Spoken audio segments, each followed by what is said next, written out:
Good morning friends. तो उत्तर पाठशाला में एक बार फिर से आपका बहुत बहुत स्वागत है। और आज हम यहाँ उपस्थित हैं 20 जून से रिलेटेड सभी इम्पोर्टेंट करंट अफेयर्स का डिस्कशन करने के लिए। उसके साथ ही यूके एसएसएससी के पुराने प्रश्नों के साथ आज के करंट अफेयर्स का डिस्कशन किया जाएगा। आज हम बात करेंगे कि सीमावर्ती गांवों में जो पलायन है उससे क्या समस्या हुई है, और one nation one ration card में उत्तराखंड के भीतर क्या चल रहा है। और इसके साथ ही जितने भी इम्पोर्टेंट करंट अफेयर्स 20 जून के बनते हैं उनके बारे में हम डिस्कशन करेंगे।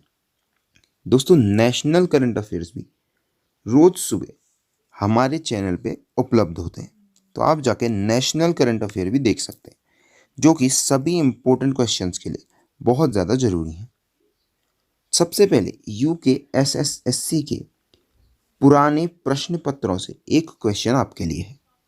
नंद प्रयाग में किन नदियों का संगम है? कमेंट बॉक्स में आपको इसका आंसर देना है। नंद प्रयाग में किन नदियों का संगम है?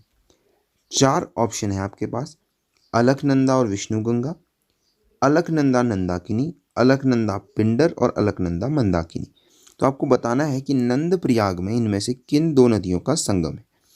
कमेंट बॉक्स में आप इसका आंसर देंगे, और हो सके तो इन चारों के आपको आंसर कमेंट बॉक्स में लिखने हैं, क्योंकि पिछली बार ये क्वेश्चन पूछा गया, तो हो सकता है इस बार इन चारों में से किसी एक के ऊपर क्वेश्चन बन जाए। तो चलिए शुरू करते हैं आज के करंट अफेयर्स। उत्तराखंड हाईकोर्ट ने शुक्रवार को एक जनहित याचिका पे सुनवाई की है। जो जनहित याचिका डाली थी हरिद्वार निवासी सच्चिदानंद डबराल व अन्य लोगों ने, जिसमें राज्य सरकार को ये कहा गया है कि आप बोर्ड की शेष बची परीक्षाएं शुरू करने से पहले सभी परीक्षा केंद्रों को पूरी तरह से सैनिटाइज कीजिए। तो जैसा कि आपको पता है, बोर्ड की कुछ परीक्षाएं रह गई थी जिनका एग्ज़ाम किया जाना है। तो उससे पहले उत्तराखंड हाईकोर्ट ने कहा है कि आप सबसे पहले उन सभी विद्यालयों की परीक्षा केंद्रों को पूरी तरीके से सैनिटाइज कराइए। जंगलों की आग के लिहाज से उत्तराखंड के लिए मौजूदा फायर सीजन सुकून देने वाला रहा है। तो आपको पता होना चाहिए कि इस बार की जो आग लगने की घटनाएं हैं वो बहुत ज़्यादा कम है, या आप ये कह सकते हैं कि राज्य गठन के बाद से ही, सन 2000 के बाद से ही सबसे कम फॉरेस्ट फायर के जो केस हैं वो इस साल उत्तराखंड में देखने के लिए मिले हैं। तो देखिए, अभी तक के अगर हम आग की घटनाओं की बात करें तो 129 आग की घटनाएं देखने के लिए मिली हैं, जिसमें 160.39 हेक्टेयर जंगल को हुआ है नुकसान। तो अगर हम डाटा देखें तो आप देख सकते हैं 2001 में 1144 हेक्टेयर ज़मीन आग की चपेट में आई थी। तो अगर आप इस पूरे डाटा का एनालिसिस करते हैं तो आप देखेंगे कि 2020 में अब तक सबसे कम आग लगने की घटनाएं देखी गई हैं। और अब चूंकि मानसून आने वाला है, तो अब इस घटनाओं के बढ़ने की संभावना बहुत कम है। तो अब तक सबसे कम का जो रिकॉर्ड था वो था 2011 के नाम, जो कि अब है सन 2020 के नाम। अगला देखिए, प्रदेश सरकार ने वन नेशन वन कार्ड योजना के तहत राष्ट्रीय पोर्टेबिलिटी को 1 जुलाई से लागू करने के आदेश जारी कर दिए। तो जो वन नेशन वन कार्ड की योजना है, इसकी राष्ट्रीय पोर्टेबिलिटी 1 जुलाई से शुरू की जाएगी। और ये NFSA, जी हाँ, नेशनल फूड सिक्योरिटी एक्ट के तहत अंत्योदय और प्राथमिक परिवार राशन कार्ड धारकों के लिए लागू की जाती है। अंत्योदय और प्राथमिक परिवार राशन कार्ड धारकों के लिए इसके अंदर 10 लाख से ज़्यादा राशन कार्ड धारक इसके पात्र नहीं होंगे इस खाद्य योजना में। और बाकी जो प्रदेश में NFSA के कार्ड धारक हैं वो हैं लगभग 13.40 लाख हैं। तो इन राशन कार्ड धारकों को करीब करीब 61.94 लाख यूनिट का सस्ता खाद्यान्न उपलब्ध कराया जा सकेगा। तो अभी तक दोस्तों आपको पता होना चाहिए, हिमाचल प्रदेश है और उसके साथ ही देश के 7 हिमाचल प्रदेश मिलाकर जो 7 राज्य हैं वो वन नेशन वन कार्ड के अंदर राष्ट्रीय पोर्टेबिलिटी का हिस्सा बन चुके हैं। अगर हम वन नेशन वन कार्ड की बात करें तो one nation one ration card में आपको देश में कहीं भी किसी भी जगह पे आपके एक राशन कार्ड से सरकारी राशन की दुकान से कम कीमत पर अनाज मिल जाएगा। इससे कोई मतलब नहीं है कि आप उस राज्य के हैं या फिर नहीं हैं। अंतर्राष्ट्रीय सीमा से लगते उत्तराखंड के गांवों में पलायन तेजी से बढ़ रहा है। तो पलायन आयोग ने जो कहा है कि जो उत्तराखंड के 14 गांव हैं, उत्तराखंड के 14 गांव हैं, ये 2011 के बाद लगभग लगभग खाली हो चुके हैं, जो कि बहुत एक बड़ी समस्या है अंतर्राष्ट्रीय सीमा में ऐसा पलायन होना। तो देखिए जो खाली गांव है, अगर उनका डाटा देखें तो कनाली छिना ब्लॉक का एक गांव, जोशीमठ ब्लॉक का एक गांव, मूनाकोट ब्लॉक के 3 गांव, मुंशियारी के 4 और चंपावत के 5 गांव पूर्ण तरीके से खाली हो चुके हैं। तो दोस्तों अगर सामरिक दृष्टि से देखा जाए या महत्व अगर अंतर्राष्ट्रीय सीमा के खाली होते गांवों को देखा जाए, तो देखिए होता क्या है दोस्तों कि अगर कभी भी सीमा पे कोई भी जगह कोई भी गांव खाली होता है तो हमारा पहला नुकसान क्या होता है दोस्तों कि सेना तक कभी रसद या कुछ इमरजेंसी सुविधाएं पहुंचाने में दिक्कत आती है।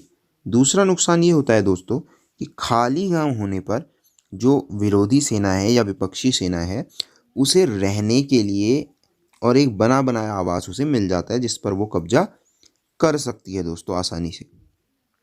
तीसरा दोस्तों क्या होता है कि जो सीमाएं हैं उसमें हमेशा जो फौज है वो नहीं रहती है, कुछ सामरिक दृष्टि से महत्वपूर्ण पोस्टों पर ही फौज रहती है। तो बाकी जगहों पर जो क्षेत्रीय निवासी होते हैं, जो क्षेत्रीय गांव के लोग होते हैं, यही सूचनाएं और खबरों को इधर उधर तक पहुंचाते हैं। ऐसे में गांवों के खाली होने से सेना को काफ़ी नुकसान होता है। तो अगर आपने हाल ही में सुना हो तो उत्तराखंड सरकार ने कहा है कि वह रिटायर्ड फौजियों को सीमावर्ती गांवों में बसाने की योजना पर विचार कर रही है। वह इन्हीं बड़े कारणों की वजह से हो रहा है। चलिए अगला करंट अफेयर देखते हैं दोस्तों। उत्तराखंड हाईकोर्ट ने राजाजी नेशनल पार्क के 14 किलोमीटर अंदर का कुनाऊं गांव में अतिक्रमण पर कार्रवाई का आदेश दिया है। तो हाईकोर्ट ने कुनाऊं गांव अतिक्रमण, जो कि राजाजी नेशनल पार्क में हो रहा है, के ऊपर आदेश दिया है कि अवैध जो कब्जाधारी हैं उन पर कार्रवाई होनी चाहिए और उसकी जो रिपोर्ट है वो 1 जुलाई तक आप कोर्ट में दीजिए।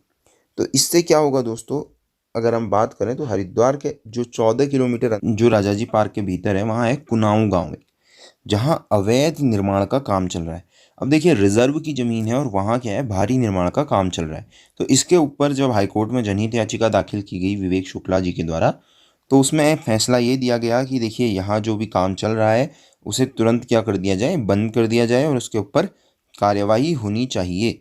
और ऐसे में क्या होगा कि वहाँ जो 36 परिवार ऐसे हैं जो वन गुर्जर हैं, उन पर भी इसका प्रभाव पड़ने वाला है, वो भी अवैध रूप से वन भूमि पर रह रहे हैं।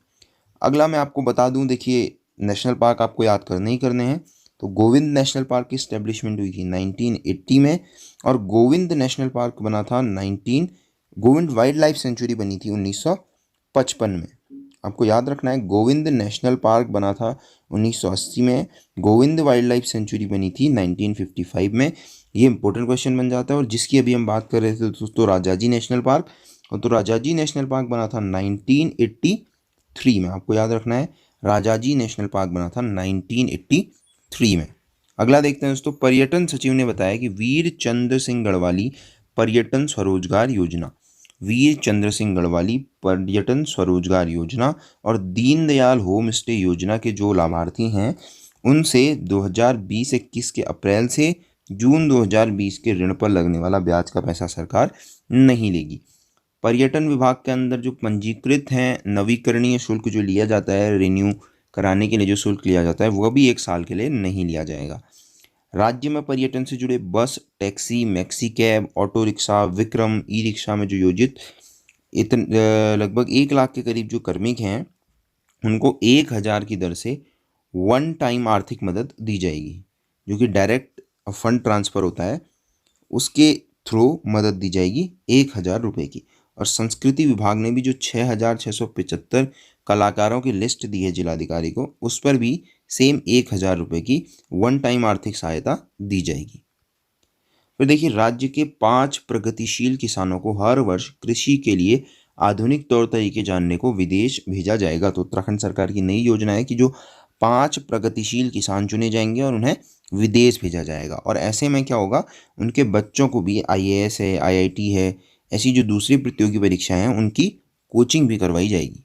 तो ये थे दोस्तों आज के सभी इंपॉर्टेंट करंट अफेयर्स। आपको कमेंट बॉक्स में आंसर देना है कि नंदप्रयाग में किन नदियों का संगम है। तो यूके SSSC के प्रीवियस ईयर्स के क्वेश्चंस का हम डिस्कशन कर रहे हैं दोस्तों। तो आपको आंसर देना है नंदप्रयाग में किन नदियों का संगम है। अभी तक अगर आपने चैनल को सब्सक्राइब नहीं किया है तो चैनल को सब्सक्राइब कीजिए और बेल आइकन को प्रेस कीजिए। Thank you, till next video.